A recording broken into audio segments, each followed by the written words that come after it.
Hello, everyone. My name's Nick, and I'm with Pop Sub Club as always. And today I am here with someone you may or may not know.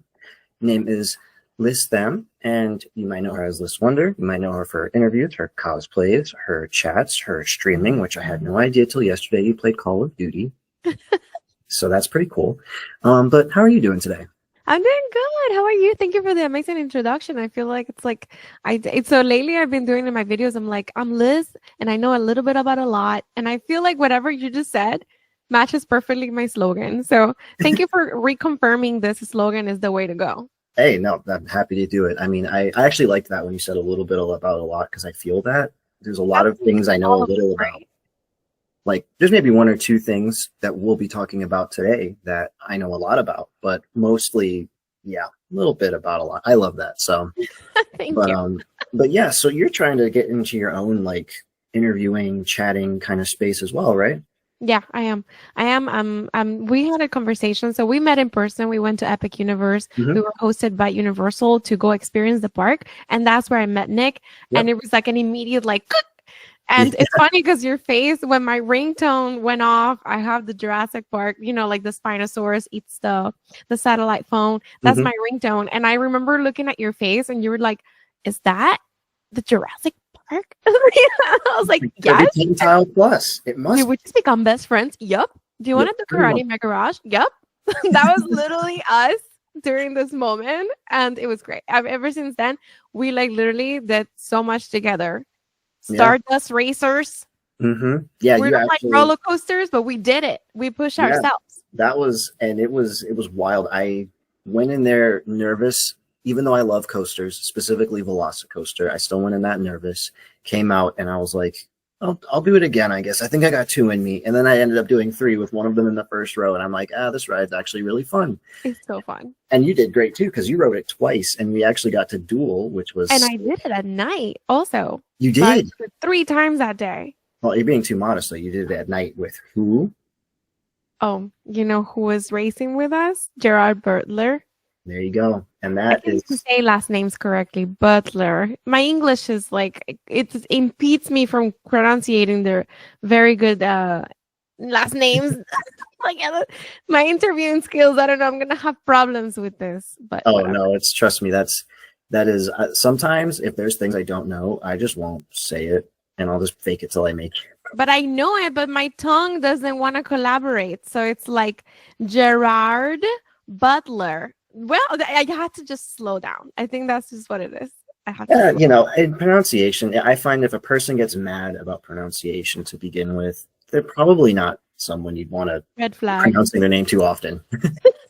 So anyway, so we were chatting and stuff, and you talked about like your interviews, and I talked about my passion for it, and I think we pushed each other, and we're like, we're gonna do this. And we made it happen. We've got a lot coming down the pipe. I know I have a lot coming, and by the time this interview's posted and ready to go, I feel like by that point I'll probably have a YouTube channel, hopefully, and I'll have more videos ready to go. So yeah, Epic was a really weird, like I tell my fiance, I tell so many people all the time, like, that was such a life-changing event for me. And it was so weird because it was weird. It's a theme park, but like I never expected to meet you. Like I knew you from your cosplay, and I was like, oh, someone who I consider to be way more famous than me. And it's like, oh, and they actually want to hear me talk. That's pretty cool. So no, it's just I mean, I think the internet can make anybody have like followers, right? Yeah. And we seem like we're still getting used to the whole social media thing, and like I feel like now anybody can have a platform of any sort, and just because you have a number or no number, I feel like what you say impacts people. And I sound cliche when I say this, but it's like I love my YouTube channel because I know the people that watch it actually have the care and the passion to like watch this little video of 10 minutes that I put out like talking, and we have like a very respectful conversation back and forth. It's like, so for me, it's like you meet someone that follows me because of my YouTube channel, and I have a certain amount of like subscribers there. It's like for them it's special because we connected as a community. So it's like there's gonna be a point where the following numbers and stuff, and like it doesn't matter. It's like the quality of what you give to the community. You know what I mean?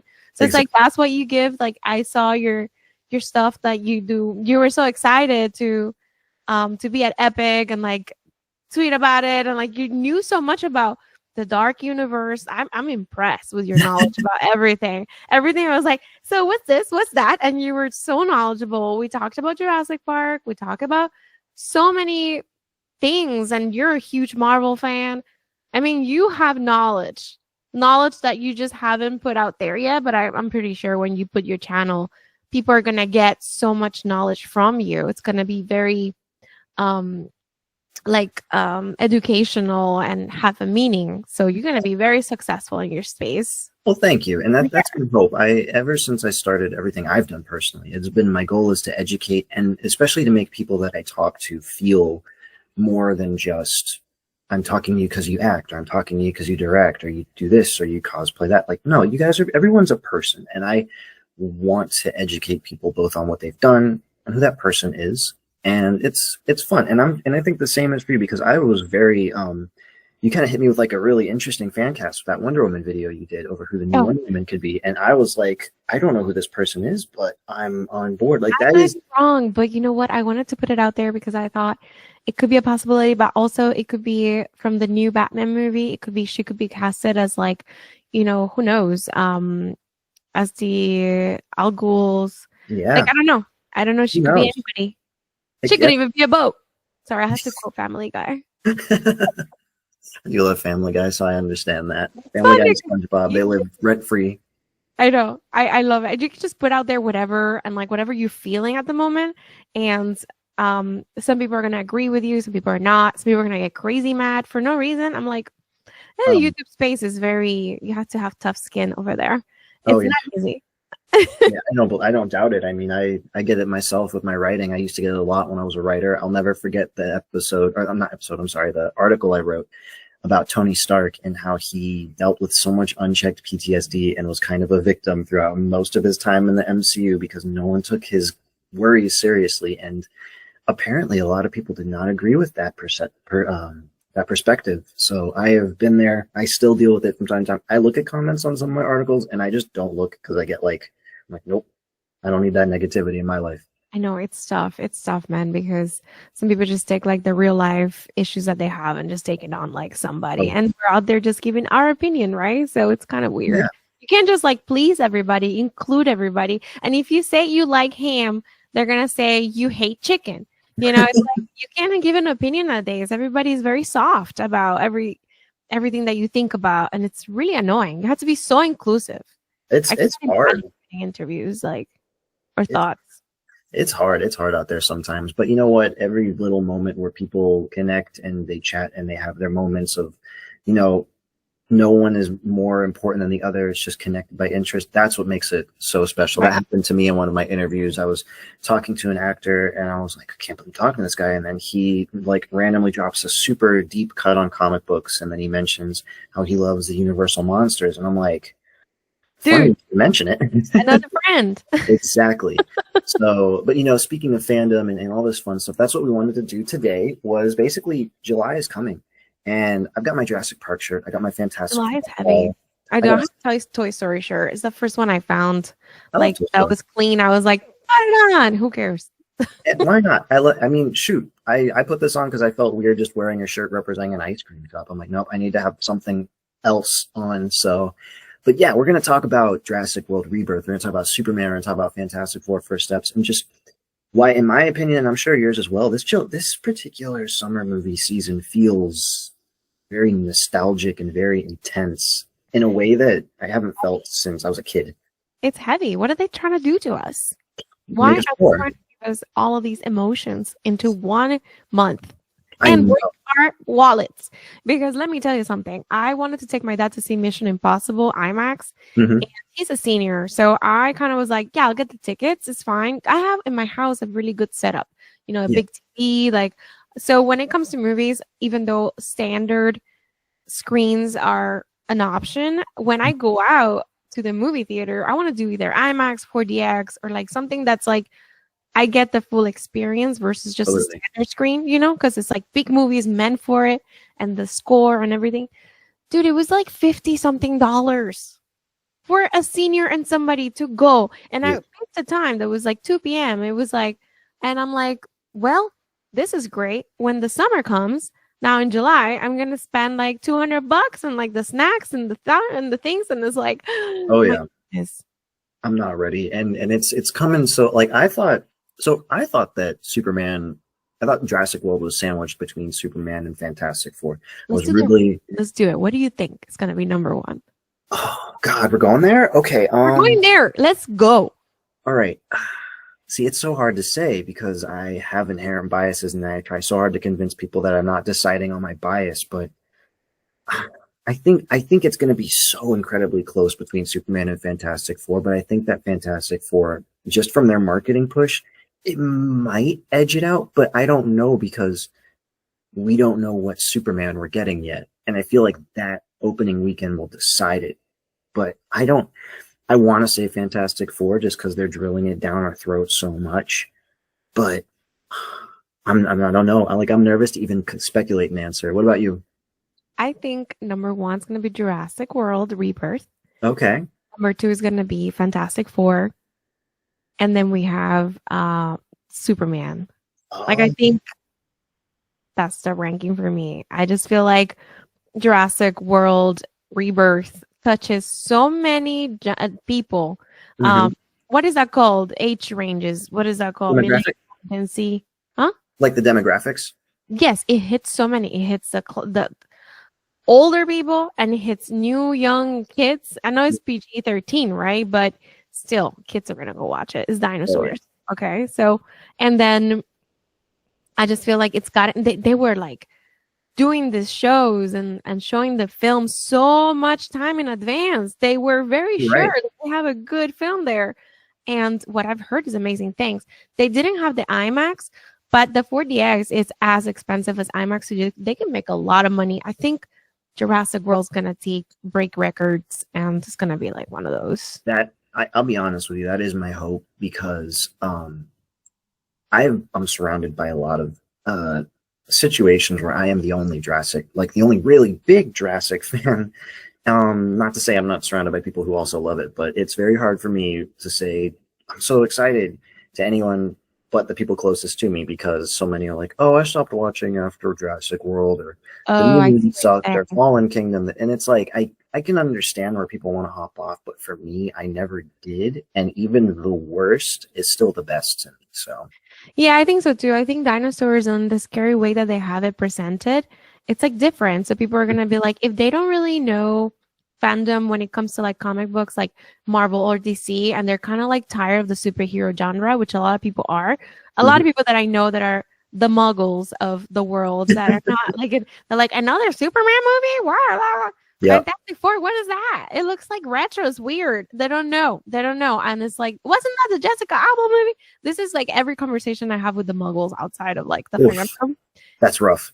It's rough. I mean, that's the reality. And I'm like, no, it's this and that. And when I say Jurassic Park, it's like, oh, another one? Oh, that's cool. They seem more positive about because they know it. They know, you know, they're more aware. And I understand with everything with DC, what happened with like, they're kind of confused.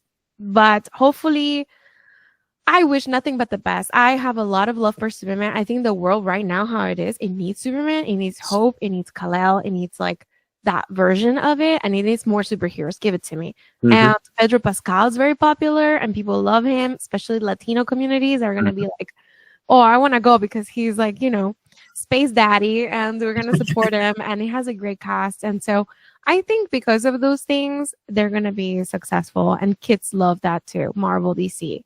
And so it's kind of like a weird thing, but if I had to rank him, I would say Jurassic comes first because it's like, it's the most easy pick out of like, if you're a muggle. And then next is going to be Marvel because they're just so good. We know this, like it is what it is. When it comes to animation, DC, always. They always blow it out of the park, man. And like, it looks so good. Except the monster that they had, I don't know. And Superman's like maybe the third one. I don't know. I'm sorry. Don't come at us. This is my opinion. I think that's I would have never, I get what you're saying. You may have turned me around on it because I want Jurassic to be number one, but I am so used to the jaded mindset that I'm like, oh, maybe it won't be. But deep down, I'm like, please let it be number one, because can't beat dinosaurs. I mean, I know for me, what I like to say is before I fully downloaded into the world, Jurassic was in there. It was like Jurassic Park, Godzilla, maybe like The Lion King, those movies.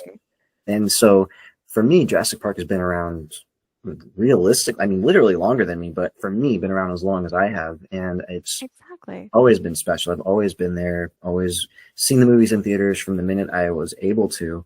And when I heard this one was coming up, my first thought honestly was, I thought it was done. But I wasn't going to say no. And then I saw Gareth Edwards was attached to it. I saw Jonathan Bailey, Scarlett Johansson, Mahershala Ali, and I'm like, and then the trailer really captures the fun of those first two movies specifically. And I'm like, let's go. Like, why not? This is so fun. And you're going to give me a weird mutant dinosaur that shouldn't exist? Thank you. Okay. This is side B. This is side B from the Lost World book. Like, this is what we're getting for sure. Mm-hmm. We're finally getting the real Lost. I feel like we are getting the Lost World book. Oh yeah, absolutely. And you're really big into Jurassic too. Like, when did you kind of get into this particular fandom? Well, I loved the movies, of course. Like, for me as a child, I thought Jurassic. First of all, I don't know why I thought that was an actual place, and they were actually being able to like clone dinosaurs from mosquito. And I believed that for the longest time when I was little. I was like, is that? Because I was from Cuba, right? So it's like I heard in the US there's this thing, and like movies in Cuba don't come at the same time. So we had it bootlegged, and it was like, I'm sorry, but that's the way that it was. And like VHS, like really, like it was horrible. And I was little, and I saw that thing, and it looked so for that time, that thing looked ridiculous. And when the dinosaurs pupil dilated because of the light, dude, how do you do that? And nowadays, I don't even think about dilating a pupil. I know that. We recently watched that last weekend. We did a Jaws Jurassic Park double feature, and that part, that's the thing. That movie still holds up. But that eye, like, I never really thought about it. The whole Jello thing. Like, I remember playing that when I was little with my friend, and like I lived in a very poor country. Like, my TV was black and white. I think for that one I did have color, but it was like really bad. Like, we were very poor, and so we had the opportunity to watch Jurassic Park like in a DVD. I think not a DVD, a VHS, and I think like it was wasted from how much I like tried to play it. And I'm like, it was my precious little thing. And then the rest of the movie came out like cool, and then I kind of slowed down. I love dinosaurs. I thought they're so cool to think, that they roam the earth, and I always like to imagine me surrounded by them or something. Like, would I have survived? Definitely not. But it's just a thought. Like, it's so cool. And then Camp Cretaceous, to be honest, really brought that back. And it's in a weird way, it's an animated show, but I was like, yo, this is so cool that it goes hand by hand with Jurassic World, because I love Jurassic World, don't get me wrong, but it was just like entertaining and like, give me dinosaurs, this is so cool. But Camp Cretaceous brought me back, because it kind of brings you back to the film, and it goes hand by hand. Somebody did a YouTube edit where you could see same scenes that are happening at the same time as the film, and it's like like the helicopter scene with the aviarian, is that how you call it? I would have, honestly, my brain would have went birdcage. So a word that I don't think about much. So I'm going to assume what you're saying. They are birds. So like, whatever. But the pteranodons and stuff, they're not birds. They're technically like bats, right? Something like that, yeah. So whatever, that place that's like the helicopter falls and stuff, like they have the kids point of view and the movie at the same. You have to watch that YouTube edit. I do, because I loved it. Like, Camp Cretaceous to me, it's like, how Bad Batch is supplementary to the Star Wars movies. I feel like Camp Cretaceous was the show, and Jurassic World was the supplementary material, because I put that on by myself. And like, my fiance loves this stuff. It takes sometimes, depending on the show, because Camp Cretaceous animation is a little more adolescent, but I put it on because I'm like, I love Jurassic Park. And I was like, this show is pretty good. And now we binge watch every season, and we're like, what's going on with Kenji? What's Brooklyn up to? Like, we love those shows. So I get it. It's insane. It's insane. Like, the writing, everything. I mean, and then they went, because you have Camp Cretaceous, and then they went with Chaos Theory. And that's like, I think You know, I think that from Star Wars, like you mentioned Star Wars, I think Clone Wars, the animated show, Mhm. is better than, I mean, Rogue One, and then I have Clone Wars. And I'm sorry, guys, but Clone Wars was like insane, in-depth detail of so much. Darth Maul, Savage Opress, like you have like a Sash Ventress, like deep character development that we don't get to see in the movies, obviously. But Yeah. for me, like those animated shows that people like, oh, you're watching a kids show. No, no, no. These things are deep with deep emotional, psychological. I cried so many times watching Clone Wars and watching Chaos Theory. I haven't had a show got me on top of my couch in a long time. There's a Suchomimus chase scene over there Oh with yeah. Jazz that I was just like, oh my goodness, I was Yeah. like freaking out. And That like was I intense. applaud this show. I think it's the best Jurassic we've ever gotten. Hmm. And I don't know how. And now they're gonna, in the next season, they're gonna go into, Biosyn Valley, and it's gonna be Yes. like more in depth of like Dominion, like the ending of it. And I'm so excited because I don't know, the Therizinosaurus, we're gonna see Yep. like all the other dinosaurs, the Giga that they just killed off. It's so weird. But I'm just so excited. And so Camp Cretaceous and Chaos Theory really brought that back. And I'm really grateful for that, for Netflix, for doing that for me. Oh yeah. And all the toys. Yeah. Oh my God, those toys. Okay, so like for starters, you and me both on all of that. I loved dinosaurs when I was a kid. My first job I wanted to be was a paleontologist. Yes, tell me. Sorry, I just went off. Oh no, I love that's what I love about this. I love when people just, get into it because it gives so much to talk about. But You I wanted to be a paleontologist? I did. I know I still remember so many of the dinosaurs. I Cool. Archaeopteryx, Compsognathus, like I was all over it. And obviously I did not become a paleontologist, but the knowledge is still there. It evolved into sharks after that. But yeah, Mm. I remember Jurassic Park 3 getting so many toys. And then I see the Jurassic Park toys today. And there was one day where I was at a Target and I saw the toy aisle, one of the dinosaurs. I think it was an Indominus Rex, and it had a hole for the mouth. And I'm like, are you telling me that the dinosaurs can eat the people now? And I was like, if I was 10, I would have been all over. Like I loved that. Dinosaurs were my first love before superheroes, before Star Wars, before monsters. It was Jurassic Park. It was dinosaurs. So That's amazing. Yeah, I agree. There's so much. They do so much now. I I, was I was at Universal like a few weeks ago with mhm. my family, and we have a big mosasaurus that we take around. Like we bought it there. It's humongous. It's like this big, and I was like pretending, And the waitress, I thank this waitress so much in Lombardy, I think it's Mhm. called in Universal, Yeah, brought me fish, like plastic little toy fish. And she's like, this is for them, for the dinosaur. And I was like, that's the sweetest thing I've ever seen. And like it goes in the mouth. And I'm like, how that's awesome. they like feeding it. I And I love thought that that. was so funny. Yeah, they eat. And some of them like you can swim. Like, I don't know, they're like great. They walk. I'm like, this is so cool. The kids nowadays are so spoiled. I know. I know. It's weird. I collect so many figures from Marvel Legends to Transformers to GI Joe, just for me for fun. And I see the Jurassic Park stuff, and I'm just like, I wish like it's weird. I could justify those collections, but I feel like if I start taking home dinosaurs, then I gotta have a better excuse. So I'm like, Those are fun.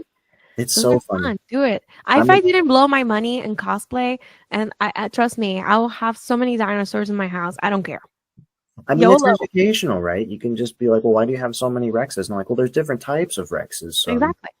I mean, but Universal's a great place for that. We went was it either last weekend or the weekend before last? We went to Universal because of the Jaws anniversary, and they had all of the props up from the ride, and it was one of my favorite rides. And I inadvertently, like, I won't say cosplay, but I will say like Universal bounded as a skipper from the Jaws ride because I had the Jaws shirt that the skippers wore, and then I got like my short tan shorts on, and I'm like walking over to the boat, and I'm like, take a picture, and there's like the sharks next to me, and That's so fun. Universal's.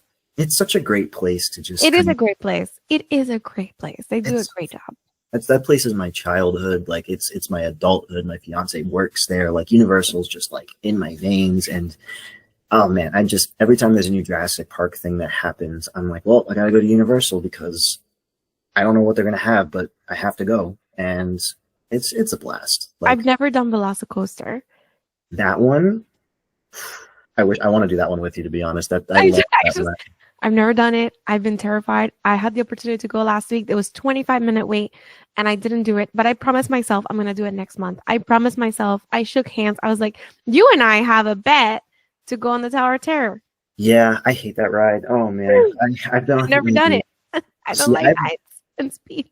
I did it 2 times over the 10 years-ish, little under 10 years I have known my fiance, and I love the aesthetic. I will say right now, Tower of Terror has the best building and the best queue in any Disney park. But I love the Twilight Zone and I love the spooky, but I think Twilight Zone is a truly beautiful ride and it captures that 1930s Hollywood feel, and yet it's also spooky. But then the ride starts for me, and then I'm just kind of like, I have to drop at some point. Oh my gosh, I can't. I watch POVs so much. Like before any ride, I'm the person like you see with the phone, like looking at the POV of the ride, and I'm like, how is this? What is this? What's in here? Yeah. And it's just like I know what to expect with the lights on. I look POV with the lights on. I love that. See how high the tracks are. Seriously, if not, I wouldn't have done Mission Space and all those like rock and roll roller coaster. Like I had to see it. And it's funny because people ask me like, do you prefer Universal? Do you prefer Disney? Like, what do you prefer? And I think like they're so different. They're just so different. They have to coexist because Universal is more like immersive experiences. So it's like a movie, a film. Like you go like they go all out. They're in character. They're in character. They're just like all out, and it's such an amazing experience. But Disney is more of a feeling of nostalgia. If I'm explaining myself, so it's like a vibe, something that you walk in there and you just like, I don't know if they put something in the air. I don't know what it is, but sometimes you're in the mood for adventure. Sometimes you're in the mood for like romanticizing nostalgia, and they have to be there together. There's not a competition. Because like I can do It's a Small World with a margarita that I had from Mexico, and it's gonna be the best ride I've ever had in a long time. In the AC and the smell of that water in Pirates. I mean, you can't compare. It is what it is. And it's true. It is what it is. They both can coexist. So I don't know. No, I agree. I think the best way to explain it is that my favorite ride in the Universal parks, not counting Epic Universe, is Velocicoaster. And yet in the Disney parks, my favorite ride in terms of just personal nostalgia fun, Haunted Mansion. 2 completely different rides. There you go. Exactly. It's so different. And like they need to coexist. Okay. So don't be battling them. They don't need to. They're perfect the way they are.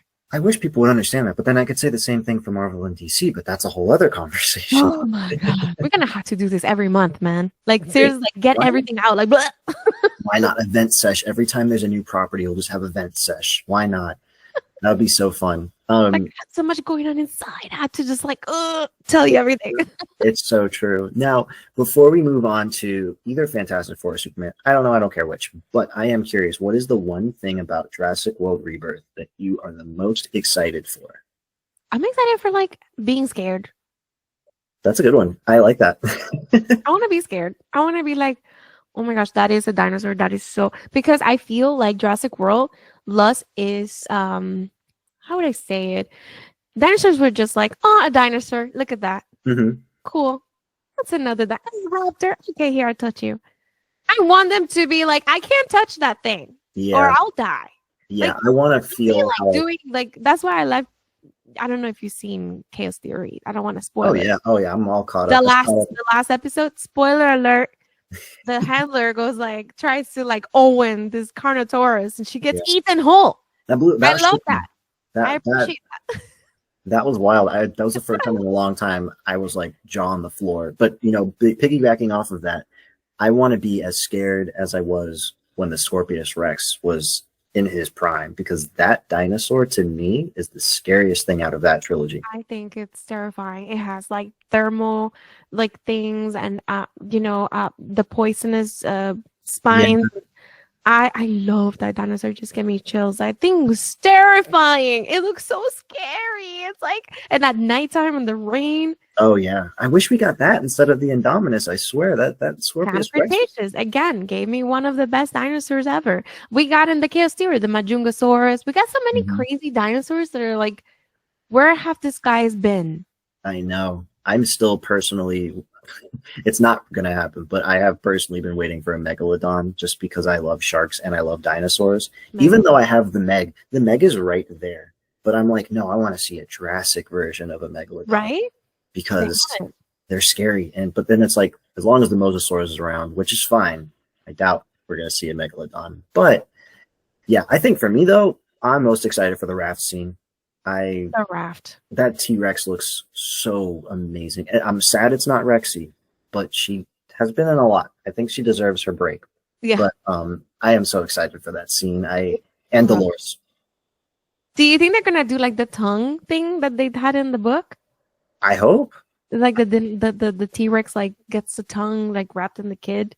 I hope so. I want anything and everything that those subtleties that were intended from the books to be in the movie. But if I know Gareth Edwards, which I don't, I've never met him, but if I did know him, I would hope that he is as truthful to the feeling of Jurassic Park as he was to Star Wars and Godzilla, because both of those movies are Rogue One is a masterpiece. Like I said, Rogue One comes to my favorite Star Wars. It's amazing. And then when you watch Andor leading into Rogue One, it just makes Rogue One even better. And this isn't a Star Wars episode. I gotta stop. It's whatever. It's random. We just love it. It's the good stuff. The good sauce. I know. I'm excited for that too. Yeah, the raft and getting scared, I guess, is the same as me. Yeah, man. Oh, one more week. We're almost there. Or I guess I think I'm able to see it Monday. I hope Monday as of this recording. I forget that people won't see it right away, but I'm so excited for the movie. Trying to think if there's anything else Jurassic related before we move on to the capes. Oh man. Sick. Are there any characters you hope will appear from the past past movies, or do you want this to feel just as its own entity within the Jurassic universe? I want it to be new, but I also want it to feel. My dogs are going crazy. Sorry. I love dogs. It's okay. I don't know if you hear them, but I want to go back to John Hammond and what a horrible person he was, and I feel like it deserves to be seen, like what kind of experiments he was holding. That two-headed raptor. These dinosaurs are in pain. These dinosaurs have been, they're animals at the end of the day, and they got brought back, and like that T-Rex deformed, and we see a lot of that. And I remember from the books how he had the little elephant that he like was in pain and suffering, crying. Like it was a little clone, little elephant that he was showing around to the investors, and like he was an animal cruelty person. He was horrible. So I want to make sure that gets clear and people don't just say there like he's like the founder. I want them to see the real him. You want to see him. He was spared no expense. You just want to see a proper John. Anybody. He didn't care for safety on anyone.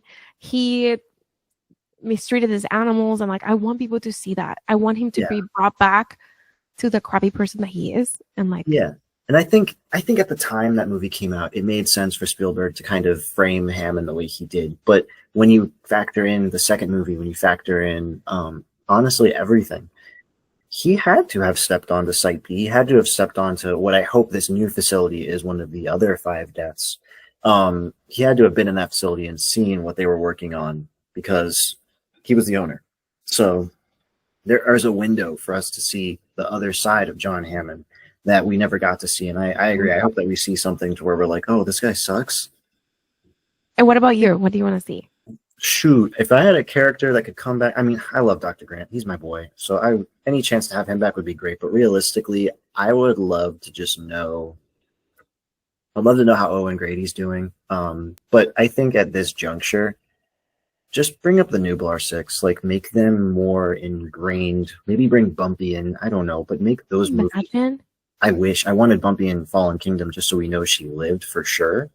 And Firecracker. Yeah, like there's so many options. So I would like for them to make those shows feel more integrated into the larger universe than they have in the past. I think How old would they be? How old would they be? Like, let's see. So when did Dominion come out? 2022? 23? 23? Oh, so they would be I don't Yeah, know. I don't know how old they are in like, so Chaos Theory is they're like in the 20s.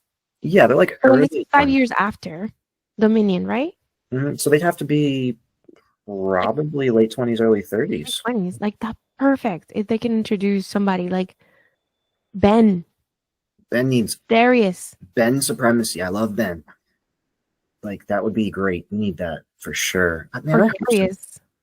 Yeah. Oh, Darius would be a great one since he's the dinosaur guy. Like I love Darius. I feel like I'm the dinosaur guy in my friend group. So I know. That would be amazing if they mhm. brought a live action Nublar 6. uh I might honestly I wouldn't be ready because then I'm gonna be like, so we're just gonna make another live action show now after Chaos Theory, right? Like I'm gonna start wanting Yeah. more. Like Unfortunately, I feel like it's not. I feel like they went back.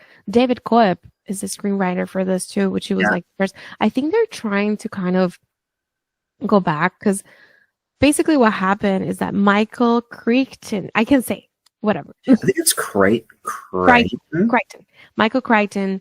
Um, he did the book, the first book, whatever. They did the movie right away, and then they're like, "We need a second book." So Hmm. he wrote The Lost World. And they're like, "Great, this book is great. We're not gonna use it." Thanks for bringing Malcolm back. We're done. So I think they're gonna go back to like that and kind of give us like a closure of what should have been with that book because it has so much potential, so many things, and also one thing that I would love to see, it's poisoning the eggs. Oh, interesting. Do you remember Alan when he like puts that like poison into the eggs and feeds it to the velociraptors? Honestly, I don't remember a lot, but So there's like this scene where they have like this nesting place, whatever, and mhm. like the only way to kill the velociraptors is like because they eat and stuff, and they like inject the eggs with poison, and he like throws it to distract it, and the velociraptor eats it and like dies.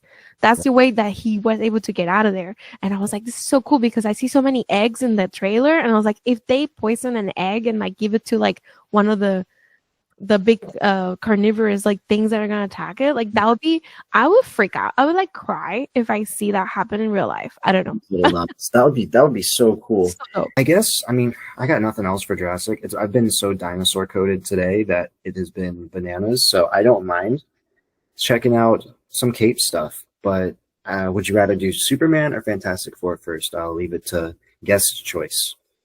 Would I have, sorry, my dog was going crazy. Would I rather what? I couldn't hear you. No, you're good. You're good. I was just saying, would you rather do Superman or Fantastic Four? I'll leave it up to you. But for me, Superman, I'm very Okay. curious to see um uh what's James Gunn bringing that's Yeah. new. And because of the whole DC thing, obviously, I cosplay a lot of DC characters and Mhm. I'm very involved in the community. So I want to see it. I'm very curious. I think that's a good word to describe this movie. I have found myself in this weird place where I know I am not among many people of I admit it first, I am not the biggest DC fan, but it is still a special place in my heart because mainly animation, Christopher Reeve, Michael Keaton, like OG stuff is where my origins came from, I guess.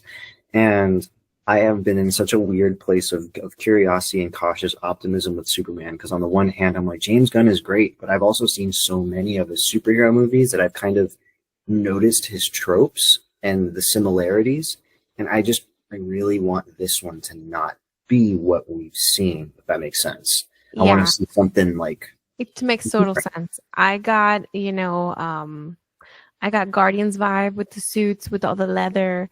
yeah, I got jokes from Star Lord with Superman, and I'm like, let's see. yeah, let's see. That's the thing. Because And I there's, really want to know, like in reality, James Gunn, like he's the head of DC, but what Mhm. has he done besides Guardians that's like super successful? And we're talking like astronomically, right? Like really hit the chord, I want which, to know. yeah, I mean, this, how was the Suicide Squad? I saw it, but like, But it was kind of like, it was funny. yeah, it was But weird. fun. Because James Gunn loves silly monsters. And like that Starro was like, he has a specific type of humor that Mm-hmm. worked for Guardians. And like, I'm very curious to see what he's going to do with Superman, with Yeah. Supergirl. Of course, you need writers. And of course, he has, which is something he, you know what he has? He has the backup of amazing writers from Yeah. comics. So it's like the story's gonna be good. If you get a good team, you're gonna do good. So it's just a Mhm. matter of like directing it, which is what he does. But how do you? I don't know. I guess. I guess what I'm trying to say is like if you read the comics and stuff, is it really new for you? You Yeah, know what's gonna happen. true. And I'm actually curious. Well, how do you feel about such a focus on characters in a Superman movie that aren't Superman, like It Mr. shouldn't be Terrific? called Superman. It shouldn't be called Superman. That's how I felt too. That's kind of I yeah, 100%. I like that there are other characters to make the world feel larger, but the ensemble aspect in a Superman movie is not necessary. And again, we won't know till we see because we don't know how important to the plot they'll be. But my guess is fairly important. Like you And could call it Superman, the Man of Tomorrow. Who cares? The same ooh, as that's a good Supergirl. one. Because it's like he's already established, he's already in the relationship with Hmm. Lois, and we know about the comics that he gets sun radiation and poisoning, so that's why he like loses control, I guess, and Yeah, gets an all messed up. star. But it's an interesting story, and they're taking the comic and like making it into a movie. So I think making it like just Superman is like it's weird. Yeah, I don't know. I and there's so many characters, so many characters. that's the thing. I think that's going to I be think my biggest. right. Yeah, I mean, it'll be fun. It'll be interesting. I think it'll be a side of Superman we haven't seen that reminded me of the '90s cartoon, which is what I loved and grew up with, and Justice League and Justice League Unlimited. But I am very curious if, like, I think that David Cornswell's going to be a great Superman. I Yes. think that the cast as a whole, for everyone that they're playing, are going to nail it. I am very hopeful and curious and somewhat cautious that people will, I hate to say it, if people will care enough. Because I feel like you said before with DCEU and everything that happened with that, and it's like we're already getting another Superman, not a few years after this Henry Cavill confusion with Black Adam, and I'm just like, are people like people are going to be interested, they're going to be invested, the movie's going to do well, but will it maintain itself as time goes on? I guess. I think if I'm my humble opinion, I would have loved to see instead of Superman, and we have Superman there, a Lois Lane movie Ooh, that'd be fun. where she's the main focus and we have Superman. But I think there's so much potential with her, with Rachel. She's such an amazing actress and like Hmm. her character is strong. And I feel like when it comes to women, strong women that are like powerful and a good example for little girls and little boys everywhere, like we don't have that much going Yeah. on right now besides being a superhero. This is like a regular person that's hardcore, that goes to get what she wants, and it's like she's not afraid of anything and she's like Hmm. out there, and I really hope that we see a lot of focus on her in this film, and Yeah. I wish it would have been Lois Lane, like something more of her, and then we see Superman, and then we get a Superman movie separate. But I just want to see her, and he's done great with Gamora. He's done great with female characters, Nebula and stuff, like the creation of these characters. And I think he's a good director and a good person to kind of take it Hmm. to the next level when it comes to Lois Lane. So I'm excited for her because Yeah, she has and so much potential. so much. And I'd even do you one better. I think that even like a Lois Lane show, like an anthology show where each movie we meet a new entry of the character into the DC universe, but through her perspective, Yes. that would be Thank cool. you. Thank Like, you. I think that would be super fun. Like, just you don't even have to give it a fancy name. You could just call it, like you said, Lois Lane. And it's just her going to Metropolis one day, going to Bloodhaven the next, going to Gotham another day. And you get to see all of these little randos. Because, like, for example, if Batman is so ingrained with the Bat family already, then that's the perfect time to see Barbara Gordon in an episode or Cassandra Cain. Dude, that's the perfect introduction for everybody. And then you Yeah. make a solo film for all of them. And like, I Mhm. think it would have been perfect to start it with Lois Lane. And then you get Supergirl, another strong girl. And it's like, stop having people talking about Henry Cavill. Like that way, it's like the focus is different. You're coming in different. You're coming in with like humbleness and like going back into this is each character, give it like a source, build it up. That's why we love this animated show like Chaos Theory and Clone Wars, because they really go in depth. And I think it would have been great to get to know these characters, establish them, and then get the movies, like the solo films. Boom, boom, boom. Like it would have been well received, I think. And so whatever. No, definitely. And I feel like this one, for better or worse, does lean heavily on Richard Donner's Superman in terms of everything from the poster to the song that John Williams score, and even like the fonts, the font that they use is all reminiscent of Superman the movie, which, don't get me wrong, Superman the movie is fantastic for a reason. Christopher Reeve is Superman no matter what. But I did the whole thing. Yeah, I do hope that it's all to get us there, and when we watch the movie, that identity is the best bits of every Superman, and not just leaning so heavily on the other film. I think he took a little bit of everybody. I saw that scene where he changes his voice, is like Miss Lane, like it's literally Christopher Reeves right there. Yeah. That scene, the famous scene. But I do see a lot of Snyder also influence a little bit in certain things, and I think it would be a good mix, but I don't want it to be too much. Where it's like, dude, where's your original thought? Like, where are you here? Are you stealing from everybody? Where are you? We want to see what James Gunn has to offer and not give us nostalgia. Like, if you think about Deadpool versus Wolverine, it was an amazing movie, but what was the story? It was so crappy. I'm glad I didn't understand it, what happened. Like, but you were so nostalgia. Like, oh yeah. That's the thing. Is that what they're doing?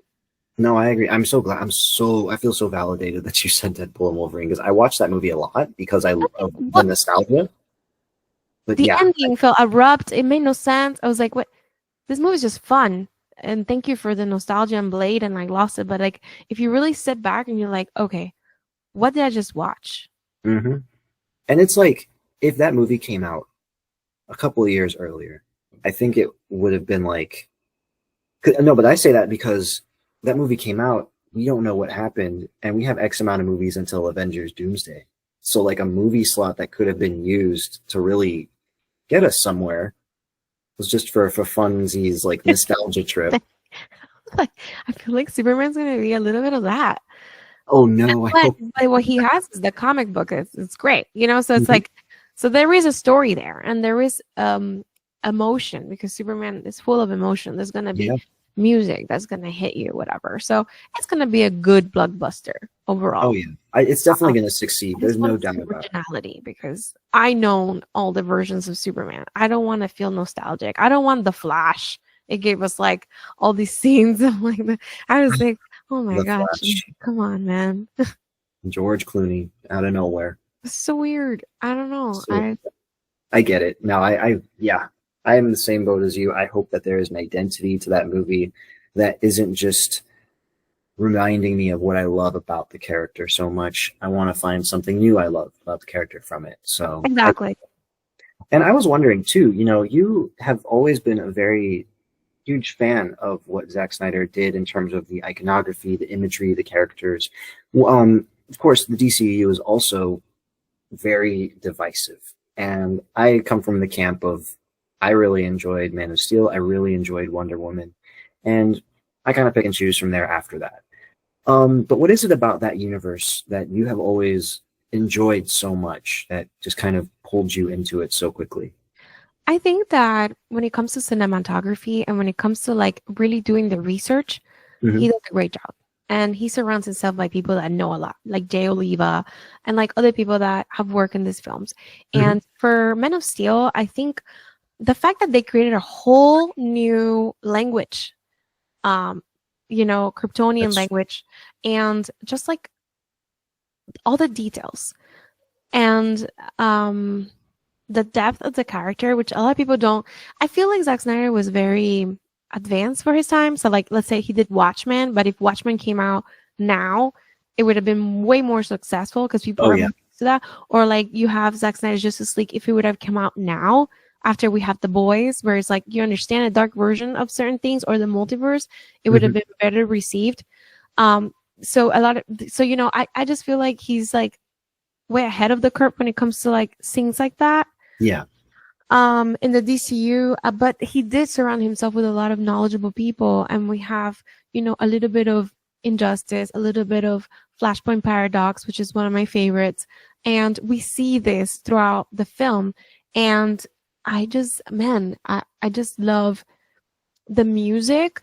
I love how the dark tones and the feeling. A lot of people don't like the Papa Can, how he passed away like in the tornado, but I was like, I thought that was so deep because you have your father, and it's like he loves you so much. You always doubted yourself, like he always treated you so rough and made you feel like, you're not heard. Why can't I share what I am? Like what?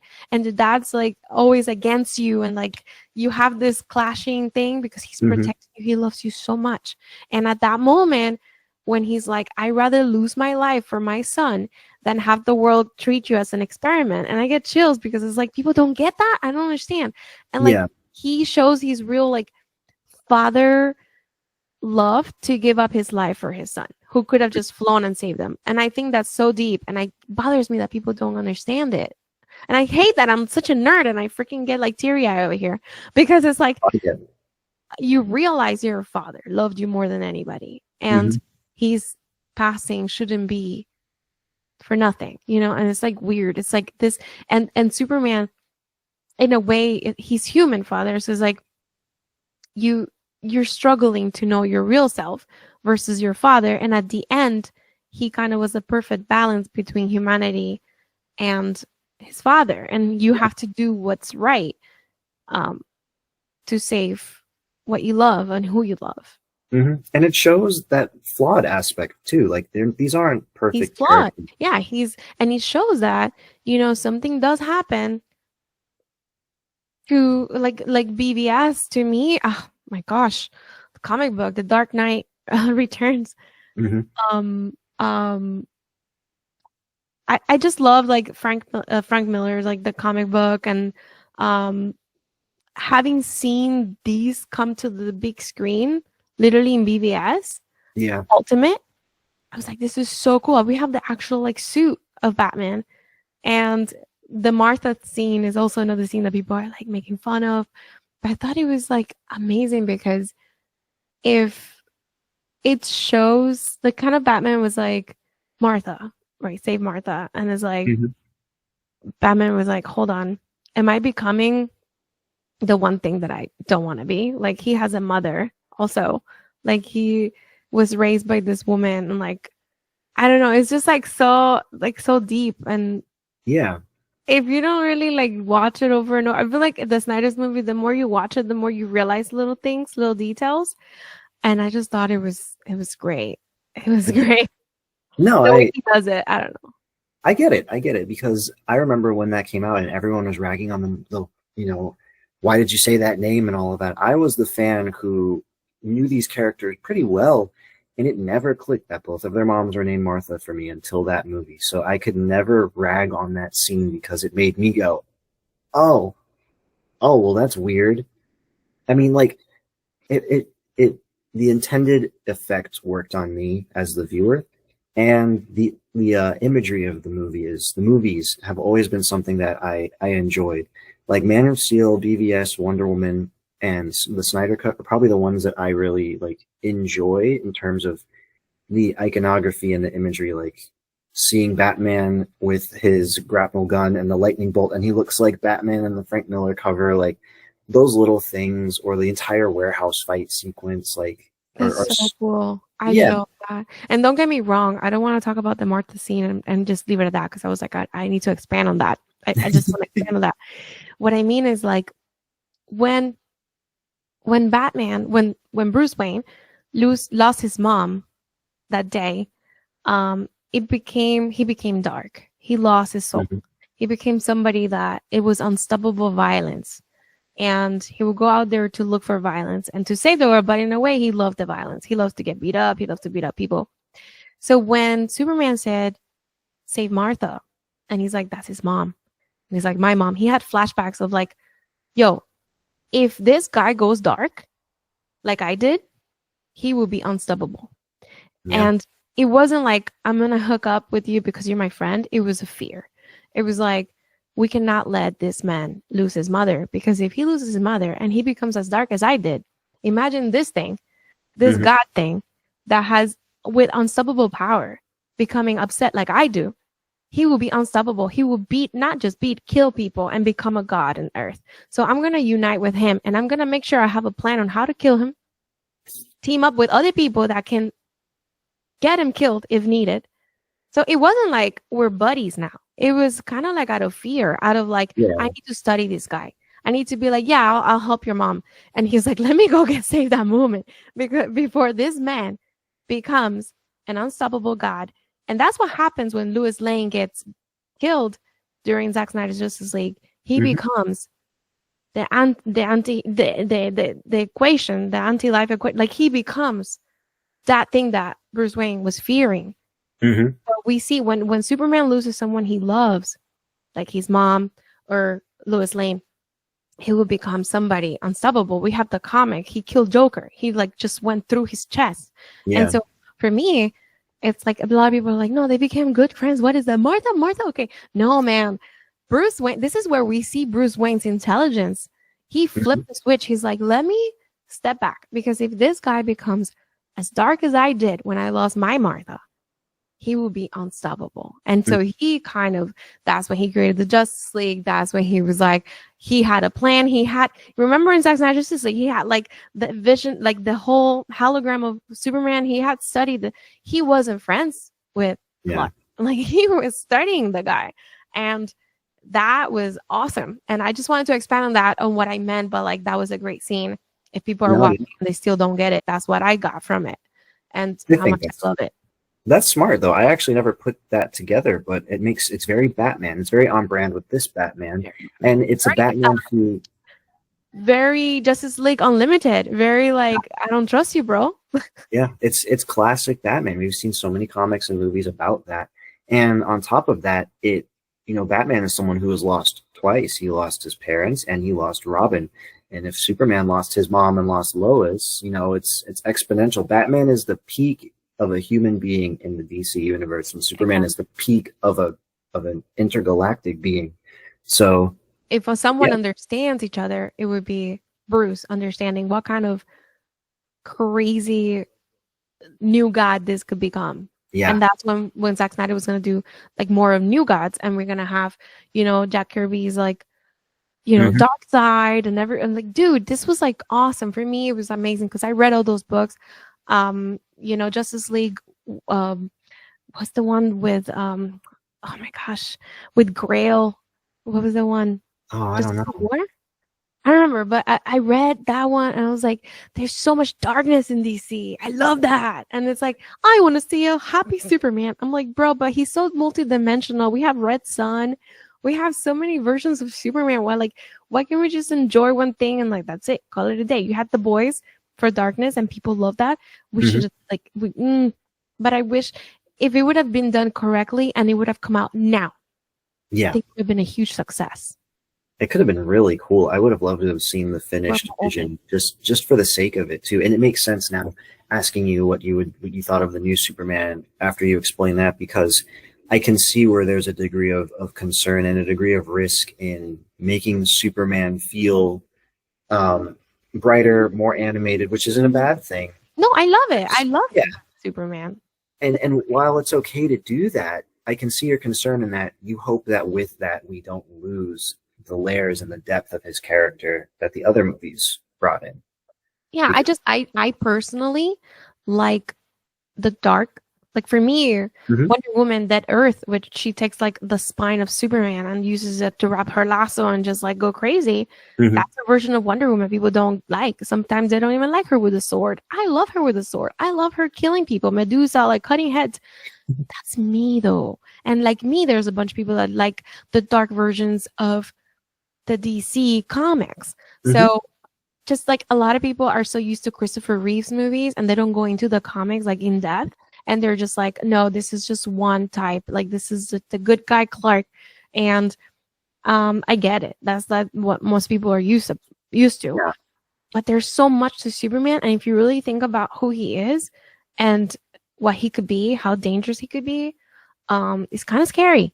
Yeah, it's super scary. And it doesn't hurt to touch on that too, because yeah, at the end of the day, Superman won't become that for the most part because of who he is. That's what makes him who he is. But that thought of like, what if he did, is something that just remains a scary thought. And I mean, Man of Steel was what made me a true Superman fan because I liked how he was. Me too. Yeah, like Christopher Reeve, I love those movies, but when I was a kid, they did not pull my attention. I might have had ADD. I don't know. But It's with our Man of generation. You yeah, see, like it is what it is. That's who, like who we had during our mhm, time of growing up, and who we like. The new Gen Zers are gonna have David, and that's what they're gonna know and like. yeah, And it's like that. Like things change, and that's okay. But I do think with the multiverse and with the expansion and with like understanding that there could be 52 universe out there, and I think Zack Snyder's Justice League could live perfectly with David's. And I think seeing Henry and him go at it would be so cool. Have you seen the rumors that Ultraman might be Henry Cavill? I saw that today where there's a Yeah, I rumor. would freak out. No, I didn't see that, but I don't know if Henry will go back because it was kind of like a very messed up situation. So messed It up. was so nasty, and I don't appreciate that about anything that happened because he didn't deserve that. And I Yeah, think he deserved like a well farewell, not like looking like an idiot. Like, oh, I'm back, and then he's like, no, you're not back. I'm the boss, and this, and you're fired, and this and that. And it just like was such like a nasty way to be like, I'm the yeah, boss now, and this and that. And on Henry's birthday, things got announced, and I was just like, is it personal or is it just me? Or it's like there's yeah. an issue there. And that sucks even more because for actors, that's a paycheck. You know, So that's a promise of work, and then he to be likes told, to. He's such a nerd. He's such a sweet guy. yeah, He didn't deserve that to be treated no, that way. no, I he really was don't. excited, and I hate that they made that decision, and they're like, oh, we never actually wanted him. That was just a choice that Dwayne Johnson made, and blah blah. And I'm like, yeah, but it's still not He's cool. never gonna go back to DC, and you know how? Because he was able to give an okay to Marvel to say we're gonna treat you better than those assholes down the street in the Deadpool and Wolverine movie. So if he approved that script, he's not too happy about the neighbors down the street. Amen to that. That is so so true. Oh my It's such goodness. a great line. When I saw him, I was like, and then he said that on the other, I was like, dude, he's not going back. He's not going back. Mm-mm. He's not going to be Ultraman. He's He's not going to go cool. back. No, There's no way that yeah, during the presidency of DC right now, this man will go back. There's yeah. no way. That's the other shame too, is that this new era is kind of got this weird shadow of the bad blood of how everyone else was let go from the past. Like Ray Fisher's another one. Um, Dude, it's so weird. It's so bad. Like they should have just like I told you, just do a Lewis Lane movie. Let everybody like cool off and like do the Supergirl movie, cool off, and then you have Superman. Like, but who am I? I'm just a fan. Like whatever. And I know they're gonna think I'm a cultist, I'm a Snyder cultist or whatever. I just think that's my opinion. And like I think there could have been a better way, but it was very personal. And when you become so personal, it becomes unprofessional. And I was like, I don't appreciate that, man. But I yeah. still support the Superman movie. I'm still gonna see it. I like David. Hmm. Let me tell you something. Does David give you a vibe of Bruce Wayne, or is it just me? Ooh, that's a good question. You know, I never thought about it because I had Mhm. only seen him in Twisters before this, but now that you say it, That I guy could. is such a player. He looks like a player. He's so sexy. I'm sorry, but he's like that is Bruce Wayne right there. How are you telling me this is a little boy from Kansas? Like I don't believe this. A He's farm boy? got swag. He has a swag. He has like, and I'm just like, that's Bruce Wayne, dude. Like that would have been the perfect Batman. And now, how are we going to figure out Batman? Because if he's acting like Batman off camera, then there's that charisma is going to bleed into the screen anyway. So you have to find someone even more charismatic and looks the part to be Bruce Wayne to compete. How are they going to do it? Like a player, like the guy from Jack Reacher. Like everybody wants him. I forgot his name, but it's like Alan Richardson. I like him. he can have a good chemistry like with David. But I was just like, David would have been the perfect Batman. He looks like Brandon Fraser too. He does. That's, you know what? I think that's the vibe I was getting more than anything, is that he reminds me of him. Yeah. If he did like a remake of The Mummy or something, like he would have been perfect. I was like, Oh. dude, that's like Brandon Fraser right there. Don't threaten me with a good time. Let's just say they had another son and we can get another Mummy movie, and the other son, not that son, but another son can show Exactly. up, and it's Exactly. just, I'll forgive it. Continuity, what about it? I don't care. But when that girl turned around and it wasn't Rachel Weisz, I was like, I want to walk out of this movie theater right now. You saw that one in theaters? Yeah. Oh my goodness. My mom was the one she got me into, I wouldn't be here if it wasn't for my mom, both literally and in this instance. But when she saw that they were making a third Mummy and it wasn't Rachel Weisz, we did not see that movie You didn't go, you canceled it? we didn't. I mean, I was so little, I don't even remember. We didn't get tickets. My mom saw it and she was like, "Oh no!" And it was like before it even came out. She's like, "No." And then we waited till it came out on the movie channels. Okay, how old are you? I turned 30 last year. I'm 38. Shut up. Yeah, I won't shut up. I have good genes. I don't know what to tell you. So I was a little older than you. Oh no. Don't worry about it. I understand the genes. My mom's Puerto Rican, and my fiance is Puerto Rican, so I get it. Latinos are, we have something different going on in our blood. I don't know what it is, but great genes are great genes. I'll take it. Right? But yeah, when I was a kid and that movie came out, my mom was like, we're not doing that. And this is the same one who took my dad the same weekend her and I saw Van Helsing. We all saw Van Helsing again. So she was okay seeing movies. Well, my mom's a blast. I saw it in theaters and I was like, who is this? Yeah, it's like, I'm good, thank you, bye-bye. That was so sad. I love Rachel Weisz. She's the best. And we were watching Constantine last weekend too, and it's just like such a great actress. But see, it's so easy. I love fandom because it's so easy to get just talking about different. I know, it's just the Mummy. Just ping-ponging. How did we get here? I don't know. It's fine. It's such a masterpiece. It deserves its own podcast thing about it, how perfect of a movie it is, from comedy, horror, everything. It has everything, action. Listen, if that's what we're doing, I'm game. I'm down. I love The Mummy so much. It's in my top 20. I love The Mummy, so I'm there. Anytime, anywhere. Mummy 1 and 2, not 3. We don't have to talk about 3, but Mummy 1 and 2, I'm down. I know. Let's do it. Next time. Yeah, definitely. But Superman, I mean, I'm very excited. I'm very supportive of this film. I'm supportive of David. I'm supportive of Rachel. The rest of the cast, I don't know them that well. Nicholas Hoult, I mean, I'm excited for him. And James Gunn, good for you, man. You seem like you're having fun, and let's see what you got. There's a lot of money invested into the marketing of this film. They're going crazy. Oh yeah, they are. I've got my Superman and my crypto figure on pre-order. He's gonna go on. I have a little World's Finest shelf in my room, and it's got Michael Keaton, Robert Pattinson, Christopher Reeve, and I have a spot saved for David and Crypto, and I'm just waiting. So I understand. Yeah, that marketing's crazy.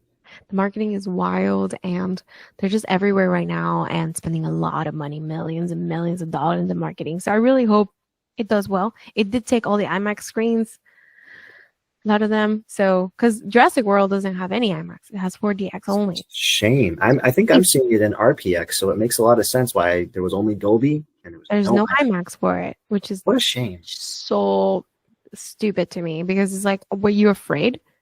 Why were you afraid? Why didn't you show it on IMAX? What happened?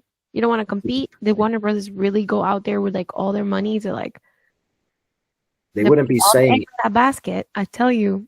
Yeah, they wouldn't be saying it begins here if they weren't really going all in. So, oh my goodness, that is crazy. I never thought about that. They bought all the screens. Yeah, I don't know. Between that and Fantastic Four, they got all the IMAX, and then Jurassic World's like, hold on, we're just gonna go with 4DX. But that's fun. Have you ever done 4DX? You have, right?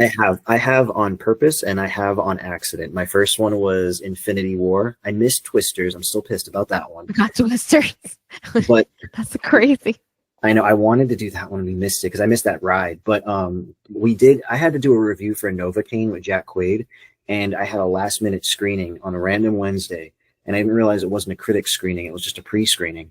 And it was 4DX. So I'm sitting there and I'm looking at my fiance and I'm like, this isn't the one where the chairs move, right? She's like, I don't remember. And then the minute something happens, the chair just goes, and I was like, oh my God. And I'm pretty sure I heard a lady behind us fall. 4DX is crazy. It's nuts.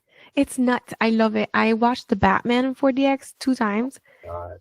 And it's crazy because at the beginning where you're seeing that view, that top view from the building, and you're Hmm. like starting the movie, the chair moves with it like this. And I was like, That's fun. whoa. It wasn't like the drastic, you know, it was more Hmm. like soft, like, and the wind, and then you smell Gotham, and I was like, this is so cool. And and then the Batmobile part, I Oh was man, like screaming. That thing was, I I think is one of my best experiences in 4DX. That and Morbius. you saw Morbius in Oh 4DX? my god. And the bats, like we got like water, and there was like smoke, and the thing was like this, and it was so much fun. And I had a couple drinks with my dad. So like we had so much fun watching that movie in 4DX. It was That's awesome. great. I don't hate Morbius, so I love that you saw it in 4DX. Heck yeah. That's awesome. I didn't think it was that terrible. I don't know. Maybe It's my favorite of the Sony movies, and I have gone on record multiple it was times better saying than like some Venom movies. it's the most accurate.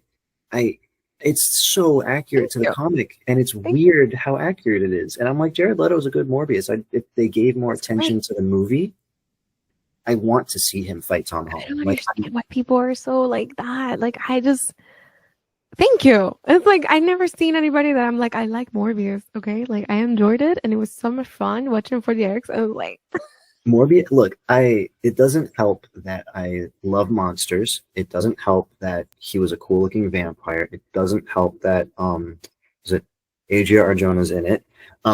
It doesn't help that she this was in it, wasn't she she? was, and she would have been a vampire in the next one if I they know. followed the comics, and they did. So it doesn't help that all of those elements of actors and plot lines and elements that I like were in And you that. had Michael Keaton come out.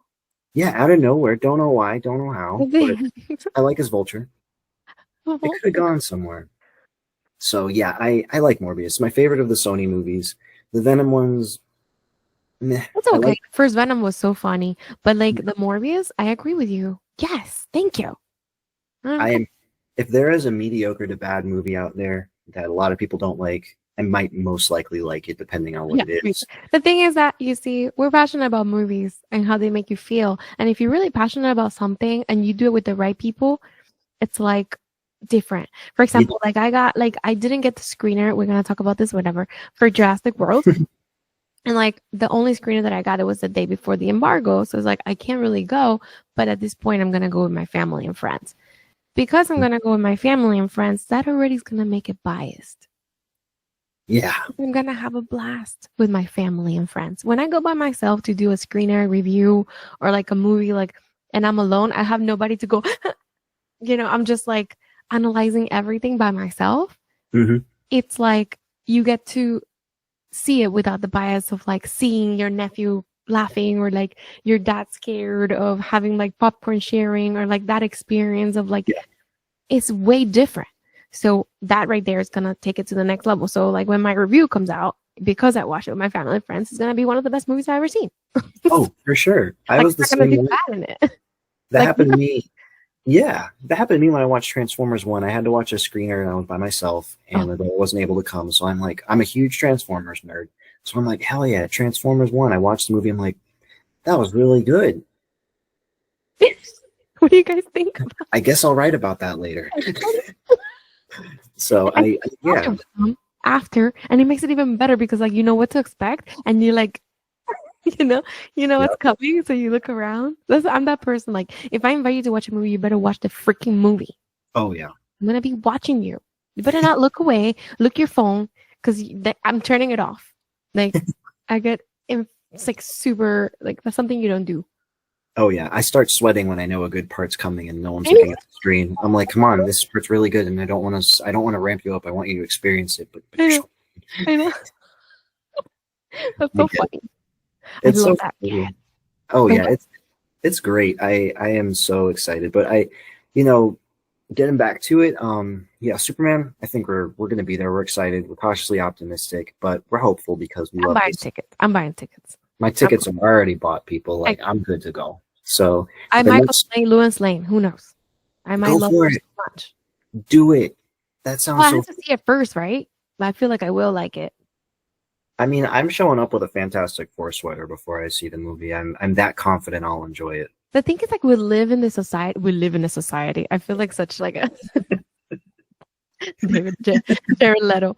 I said David Jarrow. I'm dyslexic sometimes. I change perfectly like that. Oh, me too. We're right here. I get it. Jared Leto. I feel like them.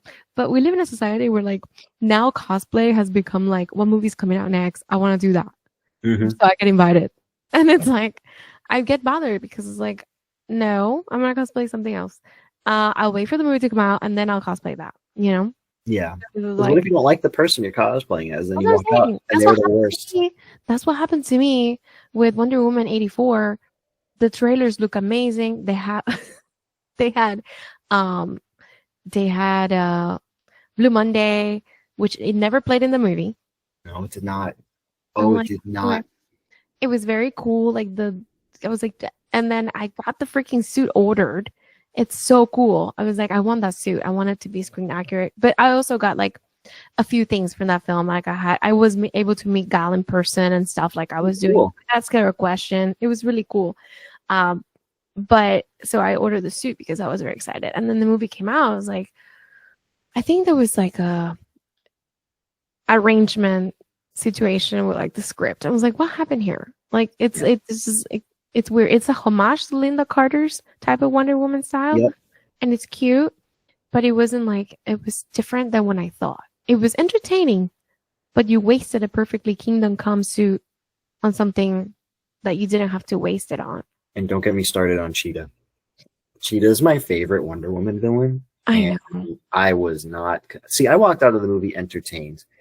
Exactly. And then time happened. And then I was like, wait a second. She's the only one that sees Steve Trevor, but this is just some guy. And I'm like, is that? And I couldn't go back to the movie ever since. I know. It's so weird. And I'm like, that's such like a non-Diana way. Oh, absolutely. She would have moved on. She would have lived with the memories and done something. She would have lived up to his memory and not done. She didn't know, right? She thought he came back. I hope. You know what? I'm gonna hope she did.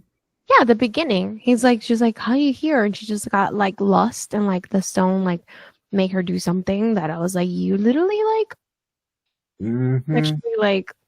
That was an assault. It's weird. It was unnecessary. Sometimes movies have unnecessary sexual scenes. Yeah, this was unnecessary for the film. Highly unnecessary. You don't have to sleep around right immediately. I don't think it's like you have to catch up so much. Oh but, yeah. Like, Diana's more than just sleeping around. She even said in the first movie, like, there's ways for us. So it wasn't something that she needed to like satisfy. It was more she would be talking to him or like looking at each other's eyes and talking for hours until the morning came. Like, absolutely. She cares about the human experience. She's in bed. I didn't like that at all. I thought that's what made it like. But then the homage to Linda, I thought the guy looked like Lyle, looked so much like him from the original, and I don't know. But that happened to me, man. I got the suit, and then it's like, well, what am I gonna do with you now? He's like Andy from. So I had fun with it. Play with you anymore. I wear it to conventions, and I go to Star Wars, and like to everywhere that the 501st is, and I did like the C-3PO walks, and I was like, yeah, you're gonna have fun with this gold armor. Why not? You can just say it's Kingdom Come Wonder Woman armor. Why not? So I get the people that are like, that movie, and I get the people, are you gonna get wings? I'm like, dude, don't make me spend more money on this suit. It's not gonna happen. That's funny. I will say that you would be great friends with my fiance, because when you mentioned the trailer to the movie, there are, no joke, we'll just be sitting there chilling, and she's like, I'm gonna put the Wonder Woman 84 trailer on, and I'm like, I'm so like used to it that I'm just like, okay. And then she'll get to the part when Blue Monday starts playing, and she's like, that's so cool, man. Look at Pedro over there. And she's like, and Pedro Pascal. I mean, it's so weird. The trailer was so good, and I was so excited for the film. And it was like during the end of COVID, like, and I knew, I was like, oh my gosh, this is so cool. And little did we know. I know. I was so excited because you talk about your fiancée so much, and it's like, I saw the picture you guys did, like little cosplays. Like, I want you guys to go to a convention so I can meet her. Maybe she'll be like into cosplaying. She is. She wants to do that type of stuff. It's just host hard. You? I could. I think for you, she would definitely make the exception, because she's a fan, and she's like, oh, she liked you. She saw that you commented on my post, and she's like, oh my gosh, what do I say to her? What do I say? And I'm like, just Just say something. She doesn't mind. She's like, oh my She's gosh. a I'm like, girl that likes to dress up, and she's probably a girl that likes to dress up, and we just chat normal. And she could be exactly. a great co-host to your podcast or something. I don't know. Could be. Yeah. I think if she wanted to, I would be down for that. Because it She's a seems like she delight. knows a lot about film and the dark universe, like you. Oh, she is the perfect person because she goes to these things for the experience. She doesn't care if the movie's good or bad. If she's entertained, I love she's that. happy. We don't have a So lot of that. we don't. I was so happy to find out that she is someone like that. So, but yeah, I mean, shoot, I know we'll probably end up going to MegaCon this year, but yeah, I mean, if there's ever a day where you guys are like Our farting around, SuperCon is happening July. where is SuperCon? It's in Miami Beach. Oh, she was saying, I want to go to Miami, but we don't know what to do. So that could be something. There's SuperCon, there's the beach. Yeah. Well, shoot, that would be fun. And if you ever find yourself farting around and you got time and you're at the parks or whatever, let us know. We'll ride some Velocicoaster if you're down. Let's do it. Or Spider-Man if you don't want to, because I understand if you don't want to. That would be fun. I'll have to tell her that. She'll be super stoked. But yeah, so for the last leg of this, I think it would be fair. We got to give our flowers to Fantastic Four. I was waiting. This is the last but most important one. I see all the Fantastic Four stuff back there. How long have you been a fan of them? So here's the funny thing. I admit that when movies come out, I become super obsessive.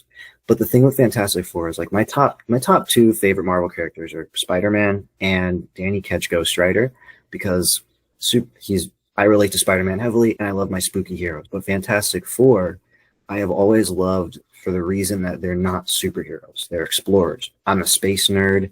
I was obsessed with, what is it, like aeronautical engineering and just space travel and all of that.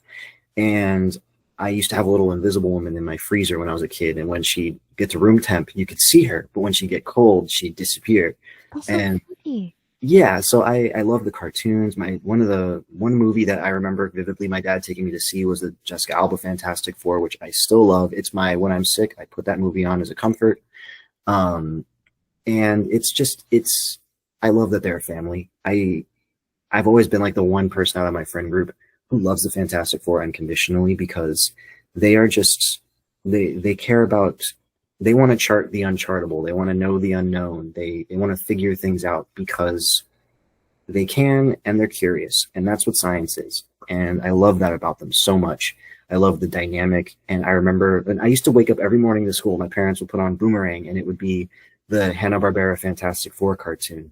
So it's always been there, even if I didn't realize it. And this movie comes out, and it's like a shot to my veins of just like nostalgia and fun. And I remember when they were making this movie, I was telling my friends they need to do retro 60s. Like they need to keep that vibe from the Hanna-Barbera cartoon. And when they actually went there, I felt validated. I went to the grocery store today to pick up sushi for dinner.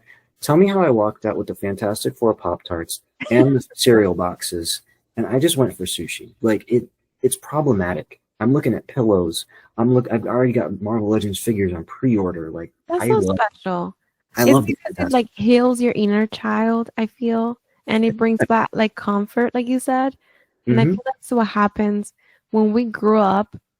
I saw a thing about when you it's like my goal is to get to the age where I can read fairy tales again or something, some kind of saying like that, where it's like you're older, but now you're able to like afford all the things that you couldn't as a child, and like heal your inner child with like this comfort movie that like brings you back all these puzzles pieces to like the bigger picture of like Fantastic Four has been throughout your life present, and you're growing up as a human being. So this movie is a culmination. It's like, this is the movie for you, and I love that for you. I don't have that for me yet.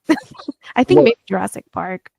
Shoot, you feel like it's got to be Jurassic Park. Those things that just remind us of why we love it. Because I was telling my fiance, I was like, I haven't been this excited for a Marvel movie since Avengers Endgame. And Endgame was strictly because of a culmination. So even with that in mind, I don't think I've ever been this excited for an MCU movie before. I was maybe some shows, but this is probably the first time just It's out the gate. amazing. Like, and it's weird. It snuck up on me personally, and I'm just like the music. Oh, I'm obsessed. And I don't know. The visuals of it. I had no comment with the when the trailer came out. I was like, this is a perfect 10 out of 10 trailer. Mhm. I I got like WandaVision was such a success, you know, and like they stick to that like retro look. And I see those posters back there and I'm like, oh my God, you love it so much. You read the comics and everything? Oh, I love I mean, I have too many comics, but actually, those are all comic covers that I just framed up too. And they're Alex Ross, my favorite, probably my favorite artist because he keeps that realism. But as far as the comics go, my first Fantastic Four comic I read was with a Reed Richards action figure I got, and it is the one issue that defines all of it for me, of how the reason that they're heroes, as he tells his baby daughter, he's like, I did this for your mom and your uncles because I didn't want them to see my mistake and see them as monsters, so I turned them into heroes to keep them safe. He basically he put them out in the public to protect them.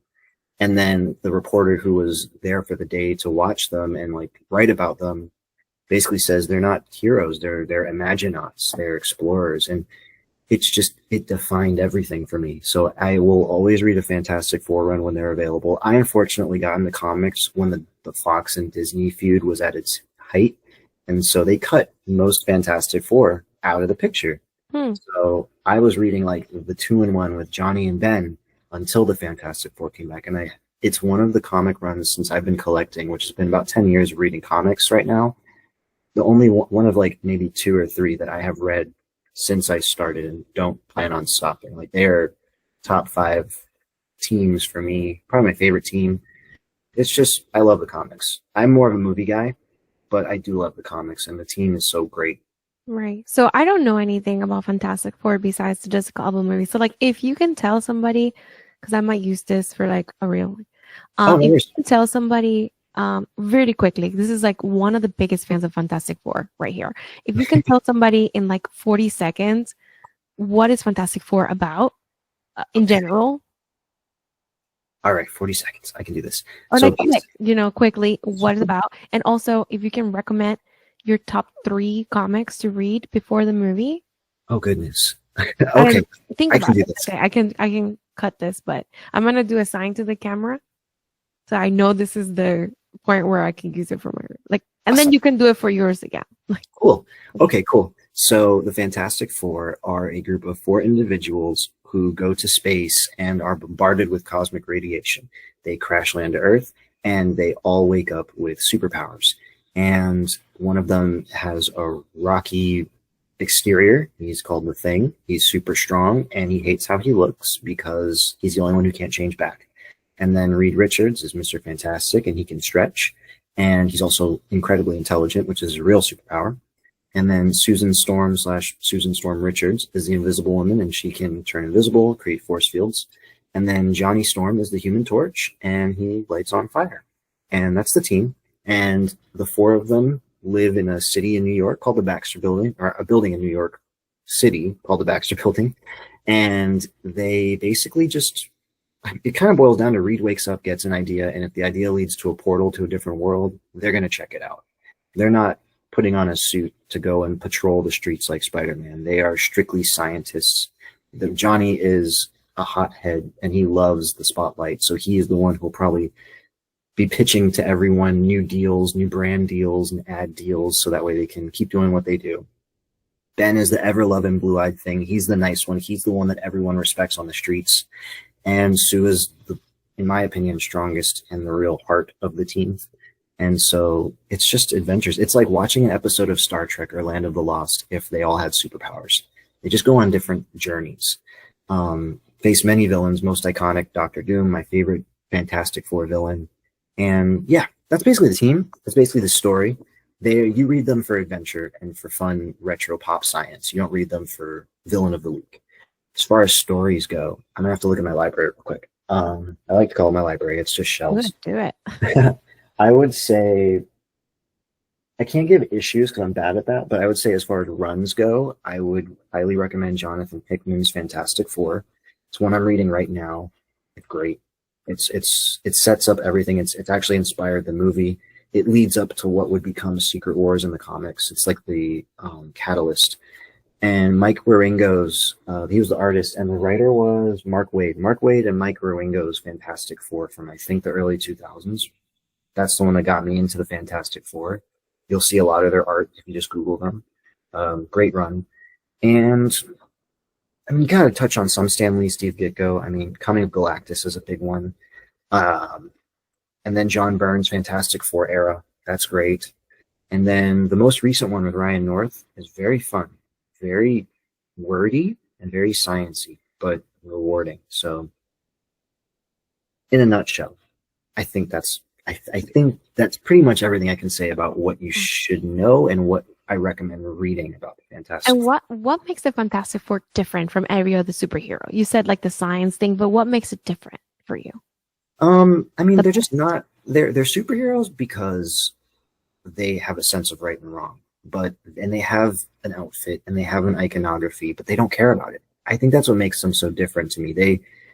They just exist and they do what they want to do, and what they want to do is be a family first and foremost, and then after that just kind of support one another, which means supporting Reed in his experiments, which could, sometimes those experiments go well, sometimes they don't go well, and they have to clean up that issue. And sometimes other threats come, like Galactus, that they're the only ones equipped to face. So they're just adventurers and explorers. And I think that's what separates them from the X-Men, the Avengers, Spider-Man, Ghost Rider, Moon Knight. They're adventurers. And that's it. They save lives because they're good people, but their jobs are to, chart the unknown. I love that. Yeah, it's fun, right? Be a paleontologist, and your perfect job would be like to discover the asteroids that hit the dinosaurs. You would love that. And then come to find out that it's like, and then it means I have to go to space because we found where the asteroid comes from or something. Would you go to space? I would give it a shot, honestly. I don't know why. I am such a space nerd that I would give it a shot. Only. See, I would have done it if it was a space shuttle. Nowadays, I don't think I want to. I don't know if going up there is worth it right now. But if we bring the space shuttle back, I'm there because Mary did it. I'm just kidding. She did, didn't she? Oh boy. She did. We'll never forget how she went into the upper atmosphere. Oh my God. Thank you. No, that was perfect. Because I want to do like a little like introduction for people like that don't know anything like myself, of somebody that really knows their stuff. I think it's fun. Good. If I do it real, we can probably collaborate on it out of it. That would be great. I'm going to be honest. I am going to be learning a lot from you with this whole idea of getting stuff out there and stuff, because I'm not savvy with tech like that. I'm learning. And but for me, it's like if you interview somebody and you're able to get like 2 or 3 reels out of them, like for you to use in your own shorts to kind of bring somebody to the conversation, it's a great way to like lead someone to your long format and like know what you're about, Absolutely. And that's the goal. So I'm going to be learning a lot. I appreciate you putting up reels in general. That's going to be so fun. Yeah. So, but yeah, I mean, shoot, I don't know. I'm excited for this movie, and I'm excited for you to be excited for it, especially since it's so fresh for you. But what is it that pulled you into it? Like just watching the trailer and, walking out and being like, that was a perfect trailer. Like, what was it that stuck in your head? Yeah, I think it just looked clean. It didn't look overly complicated. It looked clean. It looked like there was emotion there, and I liked the music that was used. Yeah. And the scenes was so cinematic. That's why I like certain directors, because they're like very cinematic. And it looked beautiful. It looked pleasant to look at. Sometimes VFX lately on like the superhero movies are done so quickly or like whatever, and they just make it really dark and smoke and like very like blurry so that they can just get things done in the dark. Like it's more easy to work like that. But this was clean and clear, and it was done in a way that, I don't know, and just the suits look so clean. Everything was perfect, and the cast is beautiful, and it seemed like an adventure. It reminded me of WandaVision, which I loved, and it reminded me of that. There's something here. that Hmm. I haven't seen in any other movie. It's not like a blow your mind kind of trailer, but it's more like there's emotion. There's something happening. She's Yeah, pregnant. It was so pretty. I was like, I what? know. And I love that. I love that they're bringing in Franklin Richards. I love that Sue's pregnant. I feel like as I've gotten older, I grew up, well, they always had kids, but when I was a kid and I'd watch the cartoon, they didn't have kids. I watched the movies, they didn't have kids. I don't think they're the Fantastic Four without them being parents. And so I love that we're not going to waste any time. And she's pregnant and has the kid, and it's going to be great. That's beautiful. One Division had that too, and like she had a family and the kid, and I think just makes it more human. And I Mhm. like what you said, and that's a it goes hand in hand with what the trailer gave me, which it was like a family vibe, very with emotions and things that we face and decisions that we have to face ourselves. And Mhm. it didn't feel overly complicated, superhero VFX dark, like let's just blow things up and like Yeah. brain rot type of thing that we're getting nowadays. It just seems like there was work put into it. And you can tell just from the trailer how much work was put into it Mhm. because you can see right away Reed Richards isn't saving the world to save the world. He's saving his family. He's trying to stop Galactus because he has a kid and he's got a sister and a brother-in-law and a best friend, and that's he will stay up endlessly and all night and day to solve it for them and of course the world. But I love that trailer really. I love how the first trailer didn't even show him stretch. They just had him thinking, and I'm like, this is iconic. Like already, like Exactly. I'm so excited. I saw the new trailer today, afraid that it was going to fall down the same tropes that these trailers do of showing too much. It still didn't show a lot. I still haven't seen I Galactus. appreciate that. That comes out when? July what? 25th. So a month today, Wow. and it feels too far away.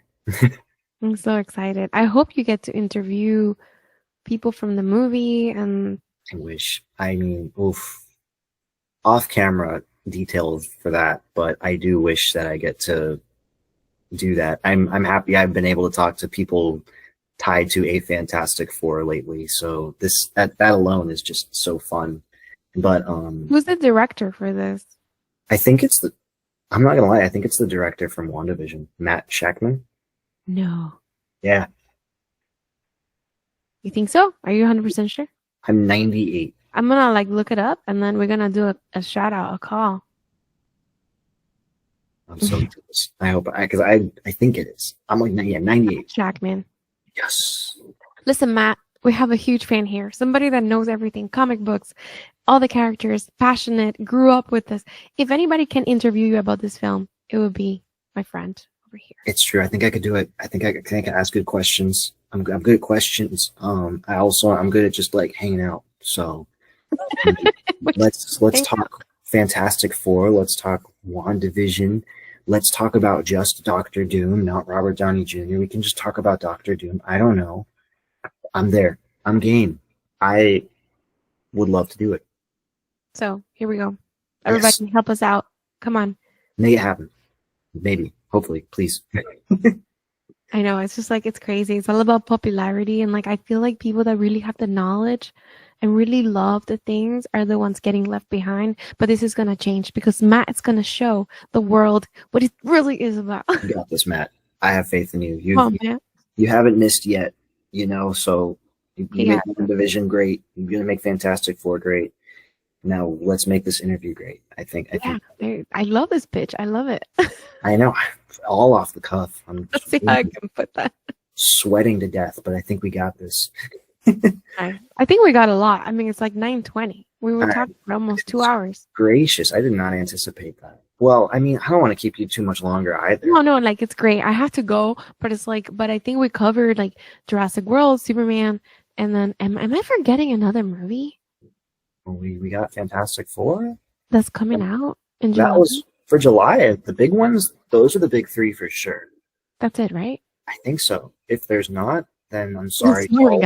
Other movies that with your great cast and talented creators and crew, we forgot. But that doesn't. We're talking about the big three right now.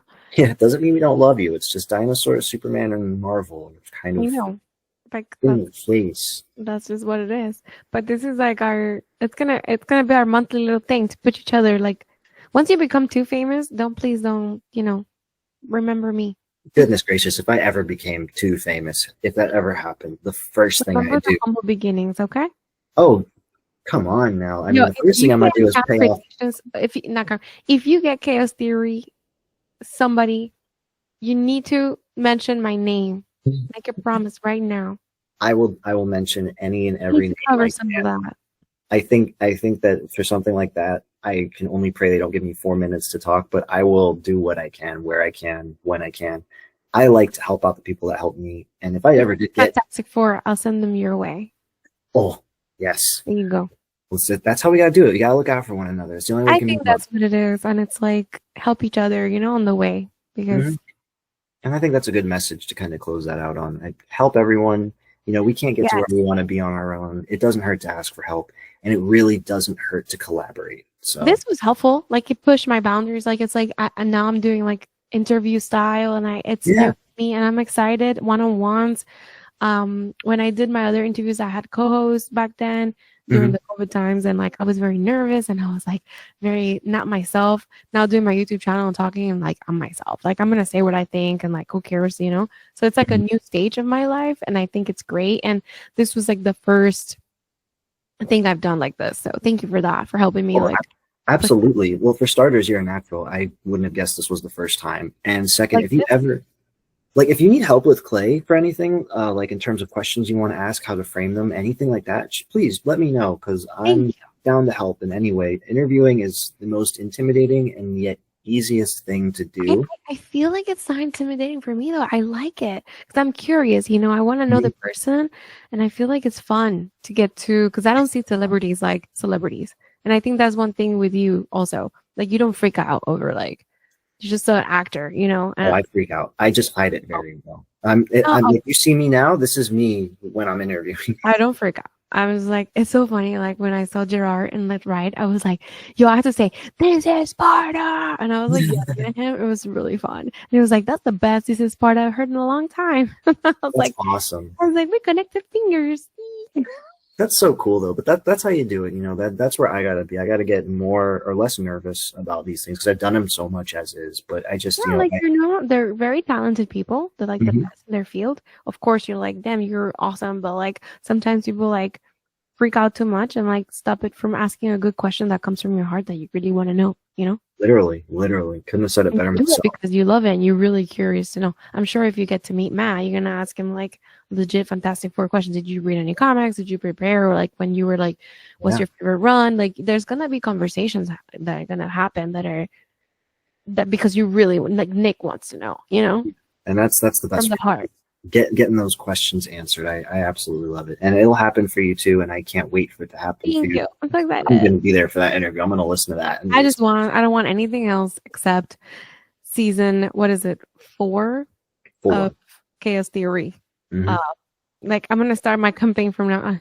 I'm so done doing campaigns. I did it for Jurassic World. It didn't work. Whatever. It doesn't matter. But I really want to put it out there. God, please, like provide me with the opportunity because I really want to interview. It's crazy how they do this. Yeah. How did they get Netflix to do this? Like it's so weird. Netflix probably saw dinosaurs and went, yeah, totally. Crazy deaths, crazy stuff that happens. Those deaths are wild. How did you get away with this? Not even the movies are this good. How did you get away? Seriously, what's the sauce? What's the secret sauce? How does it feel to be better than the film? Good question. That's a good question. To carry the whole franchise. Yeah, on your backs. You are Jurassic World. Goodness gracious. Whole team on your back. But this was awesome. Thank you very much for having me. And it was a pleasure, for real. Yeah, I hope we can do this again. I want to chat mummy with you. I want to talk so millions of other things we can talk about. So I hope we can do this again. It was fun. Yeah, absolutely. Well, it was great talking to you, and thank you everyone for watching and listening. I hope you guys enjoyed this as much as I did, and so much fun. I hope you did as well. Yay! Bye. Bye, everyone.